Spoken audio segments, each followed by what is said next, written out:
Et des hauts, des bas, des hauts, des bas, des hauts, des bas.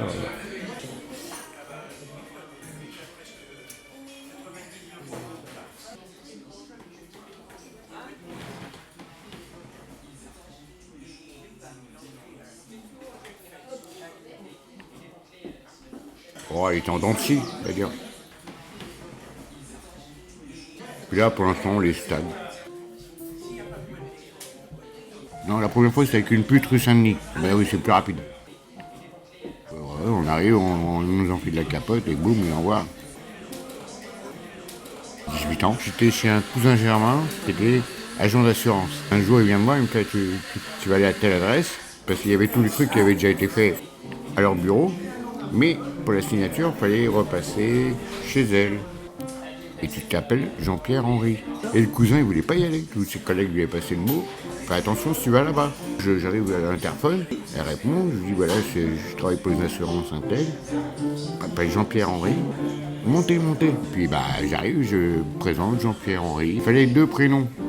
Ça l'a, je sais pas, ça l'a stimulé. C'était magnifique. Tout ce qu'il fallait là où il fallait. Elle m'a fait des trucs, j'ai jamais eu ça. Même dans les films porno, ça n'existe pas. Elle a signé hein, à la fin. Mais alors, des trucs. Ah bah oui, j'étais choqué. Et j'étais épuisé surtout. J'ai pas calculé le nombre de fois. On a commencé par terre, après dans la baignoire, après sur la machine, à laver, elle tournait pas. Hein. Et à la fin, j'ai dit ouais, oh, on arrête, hein, j'en peux plus moi. Signe. Elle a signé le contrat quand même. Mais alors, c'est fatigant. Je me suis marié avec la 10, de 20 à 21. Ah, elle était magnifique. Ah oui, les Réunionnaises sont très belles. Oui, je me suis marié à La Réunion. Et dès qu'on est arrivé là-bas, c'était le bordel.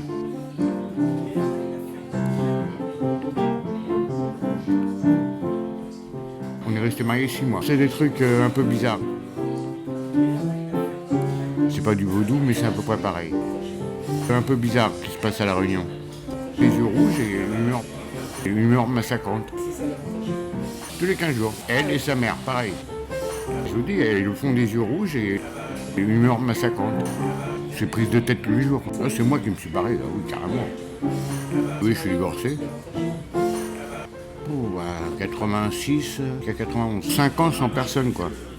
Je vous dis, le truc, ouais, hygiénique. Après, j'ai recontacté une ancienne copine à moi, Nadine. Donc on s'est remis un peu ensemble et après on a décidé de se marier. Oh, Nadine elle a une bonne note. Ouais, je mettrais 17, c'est bien, surtout. Une femme posée, qui travaillait, qui prenait soin de son appartement, impeccable. On a eu le garçon qui est mort, la mort du nourrisson là, parce que ça traumatise quand même. Et après on a attendu 2 ans pour y faire un autre quoi. Après l'accouchement de la petite, elle voulait plus, elle avait souffert, elle voulait plus de rapport. Ah non, pendant les 12 ans j'allais voir ailleurs, j'ai couché, je partais. Puis un jour j'en ai marre, j'ai pris un sac et je me suis barré. Je revenais tous les 2 mois pour voir ma fille. Et là depuis 6 ans j'ai plus de nouvelles, pratiquement alors. Oui, c'est ça, oui, c'est ça. Non, après moi j'ai bien eu des copines, mais c'est tout. Après il y a eu une autre dame, c'était en 2002, et jusqu'à maintenant on se voit encore. Annie. La première fois qu'on s'est vu, on s'est engueulé. Elle était à son balcon et moi j'étais en bas parce que moi j'habitais au rez-de-chaussée. Je l'ai engueulé pour elle a amené un parasol, elle me gâche mon paysage. Et après elle est descendue, on s'est engueulé, et puis après bah voilà. Tout bien. Un bon caractère, affectueuse, tout ça. Comme elle a un caractère proche de l'italien, ça fait des étincelles. Elle a déménagé sans me le dire, parce qu'on s'était engueulé, et quand je suis revenu, plus personne. Bah oui, bah, les affaires c'était au milieu de la pièce dans un sac. Elle me soupçonnait de l'avoir trompé. C'est faux. Elle m'a rappelé un jour et elle m'a dit c'est terminé. Et j'ai même fait une tentative de suicide. Une bouteille de whisky et un cutter. Heureusement, il y a des gens que je connais qui sont passés dans le coin, ils m'ont mis par terre, le bras en sang, la bouteille de whisky vide. Ils ont appelé les pompiers, puis voilà. Un jour, elle m'a dit, tu viens, je suis à tel endroit, encore plus paumé que dans la campagne. On se voit régulièrement au téléphone, tout son appartement est trop petit. À 2 dents, on te marcherait dessus, quoi. Pendant un temps, il est question qu'elle prenne un pavillon, j'aille revivre avec elle. Pour l'instant, ça s'est pas fait. Ça va peut-être se faire. Je vais chez elle.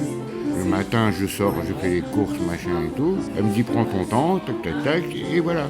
L'après-midi, tu vas faire ton petit tour. Je vais faire mon petit tour. Bon, des fois, il y a un petit câlin. Après, je me mets dans le fauteuil, je fais ma sieste. Quand on va là-bas, on voit que des gens d'une cinquantaine d'années. Bon, il n'y a pas de bagarre. C'est calme.